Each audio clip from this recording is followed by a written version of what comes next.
Bienvenue dans Métropolitaine, l'émission qui vous fait découvrir une grande ville française au travers d'un prisme atypique. Première thématique de l'émission, la pêche. Et pour en parler, je suis accompagnée de deux invités. Bonjour messieurs. Bonjour. Alors vous êtes Damien Bouchon, vous êtes animateur à la Maison de la Pêche de Levallois et vous êtes Pascal Mélan, agent de développement à la Fédération de la Pêche de Paris. Alors avant de débattre de la question de savoir si pêcher à Paris, eh bien c'est sain, je vous propose de regarder le sujet de Sarah Gouzon. Alors on vient de découvrir le street fishing dans ce reportage. Vous en tant que professionnel de la pêche, est-ce que c'est un concept qui vous plaît, Pascal ? Bah oui, complètement. Je pense que ça s'inscrit vraiment dans la continuité de la pêche. On modernise la pêche. Ça permet de sensibiliser un jeune public, un public plutôt urbain à cette pratique. Et on retrouve de plus en plus de monde sur Paris, des gens entre 15, 35, 40 ans au bord de l'eau avec une canne, un petit sac à dos et qui pêchent. Voilà. Ça a redonné envie aux jeunes de pêcher finalement ? Ouais, je pense, ouais. De par le fait que c'est plus du tout, c'est vraiment une pêche moderne, c'est une pêche comme on voyait sur le reportage où on se déplace beaucoup. C'est plus du tout cette image de la pêche où on est assis sur un siège à attendre que ça morde. Au niveau des tenues vestimentaires, c'est beaucoup plus jeune. Ça se rapproche quand même pas mal un petit peu du skateboard, etc. Toutes ces tendances-là. Et ouais, je pense que c'est un renouveau pour la pêche. Alors qu'est-ce qu'il faut porter quand on veut être in ? On voit un peu tout ce qui est gros sweat à capuche, des baggies, des casquettes, beaucoup de visières, des choses comme ça, quoi. Voilà. Alors est-ce qu'on peut dire que l'idée est née à Paris ? Oui, je pense qu'on peut dire que l'idée est née à Paris, grosso modo sur 2001-2002 à peu près. C'est un petit groupe de pêcheurs en fait, dont à l'époque je faisais partie. Et il y a un soir, on a déliré là-dessus, etc. Il y en a un qui a sorti, c'est le street fishing, voilà. Et c'est resté. On a trouvé que c'était vraiment sympa, puis ça cadrait bien par rapport à notre activité. Et donc oui, ça vient de Paris, oui, tout à fait. Il y a aussi ce problème de cohabitation sur la Seine. Comment on fait quand on est pêcheur pour être tranquille avec sa ligne, alors qu'il y a des péniches qui passent tout le temps ? Enfin, c'est pas très agréable, hein, si ? Alors, faut savoir en fait que la Seine en général, il y a une multitude d'acteurs qui la fréquentent.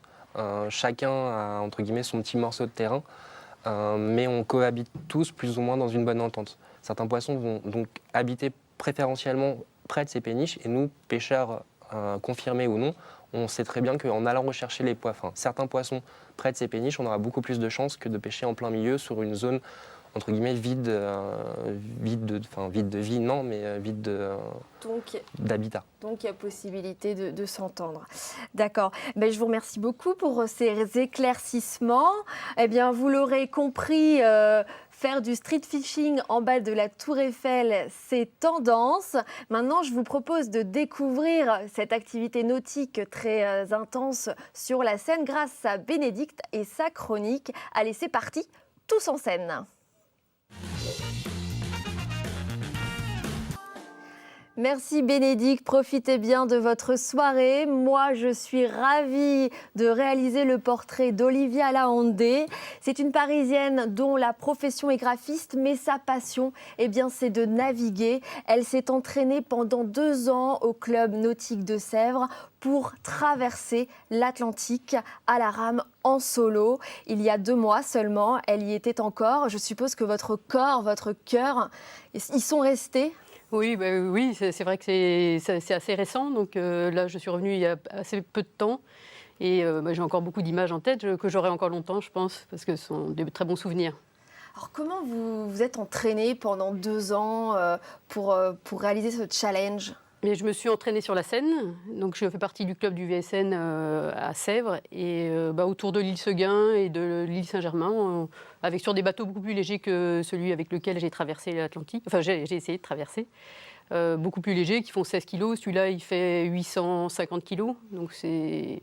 Mais bon, on peut s'entraîner, c'est la rame aussi sur la Seine, on peut s'entraîner pour une compétition comme celle-là. Oui, ça ne s'improvise pas, hein. Vous avez fait 10 ans d'aviron avant. Oui, mais on peut apprendre, c'est pas la même technique, ce sont des bateaux beaucoup plus lourds. on peut apprendre de manière plus courte à ramer sur l'Atlantique. Mais c'est vrai qu'il faut s'y préparer. Après 2 ans, il faut au moins 2 ans pour préparer le bateau et préparer la course.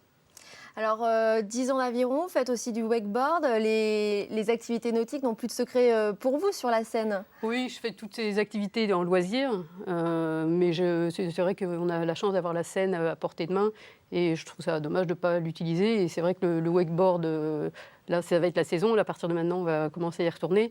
C'est très agréable et l'aviron encore très agréable aussi. Qu'est-ce que vous conseillez aux Parisiens, aux jeunes Parisiens qui aiment les sports nautiques et qui se disent, bon, étant parisien, qu'est-ce que je vais aller faire? Enfin voilà, j'ai pas la mer à côté, donc je vais pas pouvoir en faire une profession, une passion. Non, mais en loisir, il y a moyen de monter des projets comme ça. Après, c'est un gros projet, il faut vraiment s'y atteler pendant 2 ans et il faut une équipe, faut vraiment monter une équipe pour la préparer. Il ne faut pas faire ça tout seul, il faut vraiment être plusieurs motivés à prendre du temps et de l'énergie. Ça prend énormément d'énergie, de temps et d'argent aussi parce qu'il faut chercher aussi les sponsors. Ça, c'est la partie la plus épuisante peut-être du projet. Et donc, il faut être plusieurs quand même.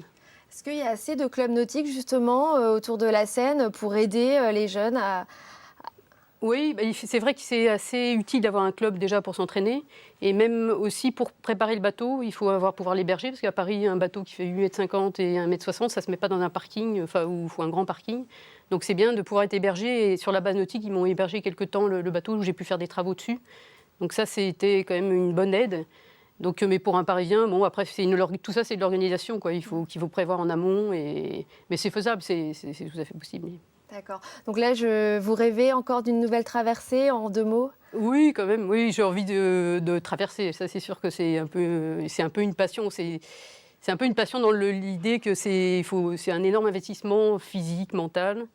C'est un peu de souffrance aussi parce que pour traverser, c'est dur. Et à préparer, c'est pas facile. Et puis après, une fois qu'on est arrivé au bout, ben voilà, c'est fini, on a réussi. Mais bon, donc je pense que je recommencerai. Merci beaucoup Olivia Lahandé de nous avoir fait partager votre amour pour l'eau, pour le fleuve. Et merci aussi à toute l'équipe qui s'est occupée de la réalisation. Métropolitaine revient dès vendredi prochain pour visiter cette fois-ci Bordeaux. Ce sera une émission plus terre à terre. Nous irons rencontrer les artistes de rue. À la semaine prochaine.